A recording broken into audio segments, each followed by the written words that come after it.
High WhatsApp guys, আজকে আপনাদের মাঝে আমি একটা নতুন ভিডিও নিয়ে চলে এসেছি। আমি আজ ফ্রি ফায়ারের নতুন একটা ম্যাচ নিয়ে চলে এসেছি কথা বলার জন্য। আমি ফেলেনের থেকে ল্যান্ড করব। এটা হচ্ছে নতুন একটা ম্যাপ। আমি ল্যান্ড করার সাথে সাথে গান লুট করতে গিয়েছি। লুট করে দেখি একটা ওইদিকে একটা এনিমি নেমেছে। এখন আমরা গানটা লুট করে ওকে অ্যাটাক দেখা যাক কী করা হয়। একটু এনিমি শব্দ পাচ্ছি। ও মা, এখানে যে গ্রুপে বসে রয়েছে। আমি মেরে দিয়েছি, কিল কনফার্ম করেছি।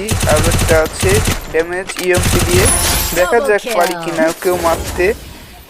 কিল হয়ে গেছে। এখন দেখা যাক এখানে কি এনিমি আছে না। এখন দেখি আরও আশেপাশে এনিমি পাওয়া যায় কিনা। আজকে আমার টার্গেট 10টা কিল করার। দেখা যাক কী হয়। একটা ড্যামেজ দিয়েছি, দেখা যাক আরেকটু ড্যামেজ দিলে। এই তো কিল কনফার্ম, ড্যামেজ দিলেই কিল।